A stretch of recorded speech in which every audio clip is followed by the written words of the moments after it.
All right, this is Adam Ballenger from Yoga, Mindfulness and Functional Movement. That's the Facebook page. You can also find me on YouTube as well. So I get a lot of questions about how to work with people's hips, and I get a lot of folks who are just like your everyday practitioners. They do yoga, they do CrossFit, they do all sorts of different stuff, and they're not necessarily trying to go to be a teacher, so they're not signing up for a big, long training. So here's something for you. Okay, so for your hips are really, they're incredible. The amount of movement, the amount of control, the amount of compensations, the amount of things that go on around our hip joints is just massive.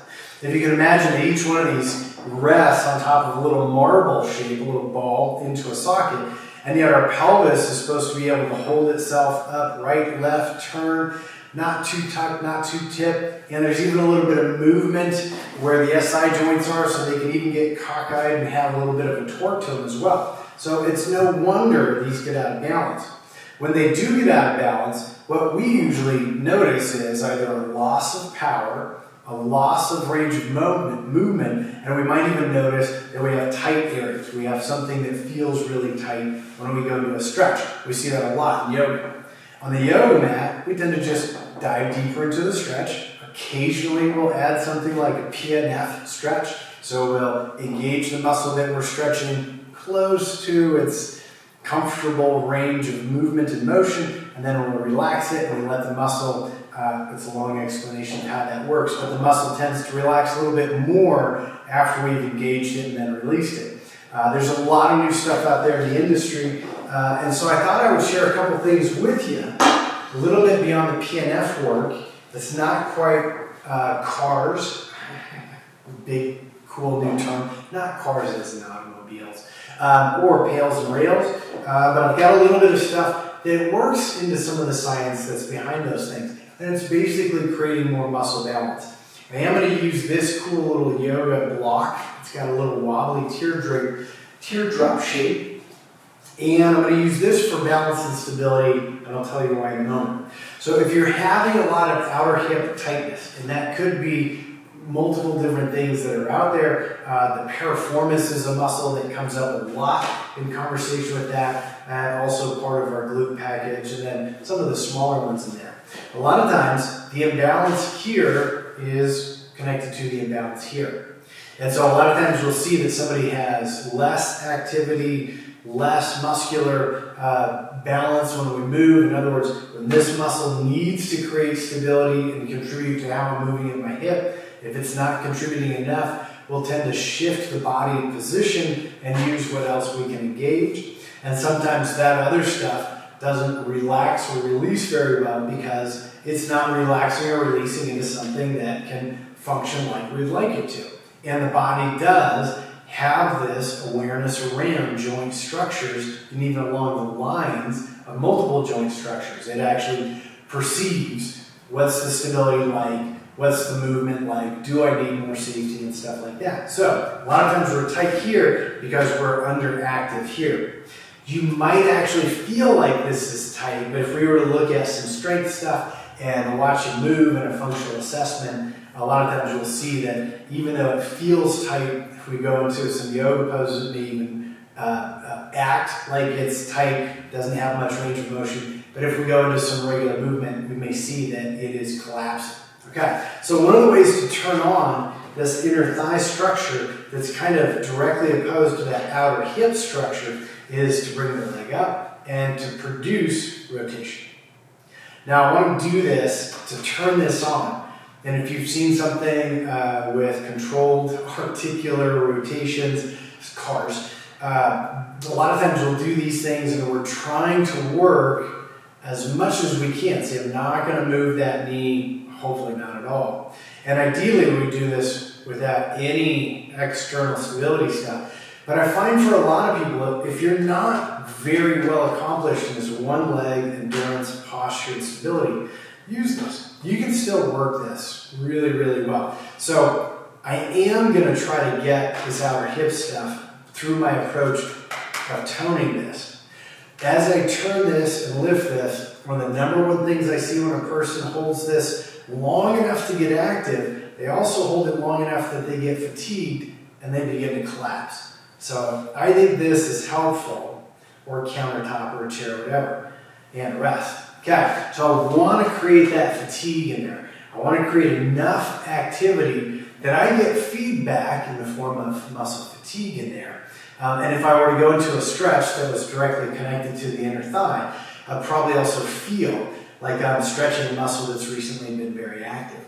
So, great way to activate that. Again, you can do it on both sides. I'm going to work on this hip for me today. After a long weekend of some cross-country skiing, I've got some imbalance there, and I'm pretty sure that it's tuned into some of my internal, external rotators work. So I'm just going to hold that. I don't necessarily want to bounce this around a lot because I want to create a pretty direct connection. So if you can be constant and steady there, there's also a cool way to do this where you do it up against the wall and you just barely hold your knee in contact with the wall. And it's a great way to track, is this floating around? Okay, so really works, very toned in there.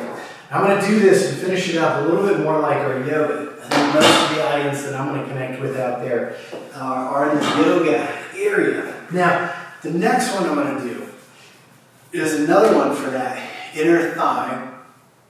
It is going to be activating muscles that perform adduction at times. In fact, some of that musculature is going to be part of musculature that can do adduction, flexion, and extension, and perform part of my rotations.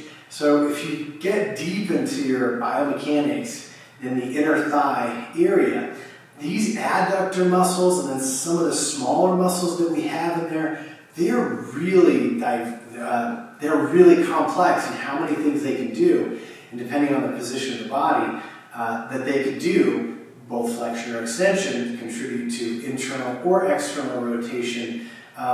There's a lot that it does. Okay, so my favorite, if you've never seen one of these, this is, I don't know if they really made it, but it was out there in the yoga industry for a while. Kind of a cool block with a rounded surface so you can lay under it with your spine. But I really like it for this. I'm going to lean far enough out that I can take my foot and lift it. And I like this block because see how it rolls. I can kind of even cheat, that's not cheating. I can put it a little bit farther down, and again, I'm pretty close. I'm not at my end range of motion, if you know what that is, but I'm close to it. So right now, it's a really big struggle for me to lift this up. Okay. One of the reasons why you might put this underneath the knee is, again, so the knee stays in the same spot. Part of what I'm doing right here, which is kind of cheating a little bit, is my knee is going down. I'm pretending as if my fulcrum is here rather than going straight out through the femur. So that might be a reason why you put this block farther out there. But I am doing this a little bit different than I would for pails and rails work. If you don't know what that is, don't worry about it. I am trying to activate this stuff a lot and rest. Now, one of my wonderful dirty little tricks is I use dowelings or poles for a bunch of different technique stuff. Is sometimes I will even help that up there a little bit. I've seen this done where somebody just grabbed it and pulled, but when they did that, they tended to lean over so far that we lost a lot of that core, intercore pressure, the cylinder posture there in the core. So I'm going to help give it a little bit of lift, and I'm going to try to hold it up there as much as I can. And I want my inner core pressure, inner core activation to really be active here as much as possible and rest. So if you're thinking that's a really long hold and you haven't done some of these PNF, pails and rails, cars, things where we get into trying to work the nervous system around joint articulations, part of what we're doing is we're trying to create a really, really strong message in there. I'm trying to share it in more than just a target muscle. So I want it, this is what we call it, irradiate outwards. And if I add tone into some of these other areas, it oftentimes increases my access to these target muscles and my pattern imprint. So this muscle is a really big antagonist to some of this stuff, but it's not the only one. So if I can get that irradiated out, which means I'm engaging more muscle fibers in the target muscle and more muscle fibers around the area, and I would like to engage it within part of my muscle chain or sling in the movement pattern, because in the outer end, I've got a counter sling, pattern, tract, whatever you want to call it. So I'm really trying to hold this long enough to get not just this muscle to continue to activate to its max that I can do safely, but I also want to share that message with some other structures in there. Now, I've been strengthening that in that rotation position. Now I'm going to move this back. And for me, this is the really safe area, which is not my yoga pigeon pose, but it's kind of expanding out that 90-90 position. In some of the new technique stuff, we'll actually practice pulling. Now the knee is lifted, which is what you can see here. But if I were to try to do the same pulling and keep this planted, instead of the knee lifting, the other end of the joint would go that way. So when you see the knee lift, you're seeing a little adduction, flexion combo. If the knee is staying put, this is basically a closed chain movement, then my pelvis would move towards the femur in the exact same direction. It's just in the counter. So we don't see one end move, we're looking at the other end of that flexion, adduction movement. So I can do that by lifting up the leg and pulling the knee this direction, which is essentially what we've been waking up on our earlier exercises, or I can pull myself into the stretch farther. There you go. Now I've got a lot of activity there, and I do believe that gentle and appropriate passive stretch has its place as well. I've been waking up a bunch of those muscles, so I'm going to shift all the way into pigeon pose. For my knee health, I don't like to take the leg all the way forward when I bring the pelvis in this position. And I'm not going to go totally passive. Part of the reason why I like this pigeon pose is because of what I can irradiate. I'm going to push from the core musculature, so I'm going to get those transverse, a little rectus, both sets of the obliques very, very active. And then I'm going to try to wake up part of my low lumbar extensors and drag my sit bones backing up and my pubis back. And I'm hoping that if I can activate all that, I will continue to encourage that to release. And I can actually activate a little of those inner thighs to pull me deeper into that hip stretch. And now, if you know your anatomy and some of your mechanics, your biomechanics, that piriformis and a couple of the other little teeny stabilizers in there are really getting a beautiful stretch. And the nervous system is perceiving it. A lot of integration. It's not just perceiving it, but it's also developing an ability to engage it. Okay, go ahead and come on up now. Okay. So, part of the way that we're working that, and this is a little bit different than what you see in some of the old school yoga, where we're just trying to get deep range of motion as if some of our deep yoga poses are kind of our sport activity. Now, there is something in there with the mindfulness, the body self-awareness, the control, and all that makes that just a beautiful practice and wonderful. But if you do get to a point where you begin to consider what's the effect on some of the joints, that's what I was just talking about.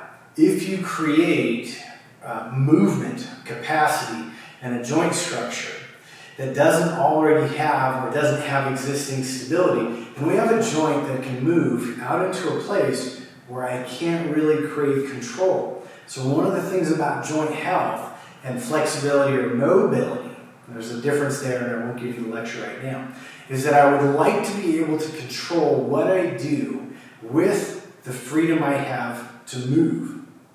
If I can't control and I make this leg so flexible, that my leg can kick out, then the next time I slip or I decide to run and my foot plants awkwardly, it may only be a split second where the joint goes to a place I don't have very good control.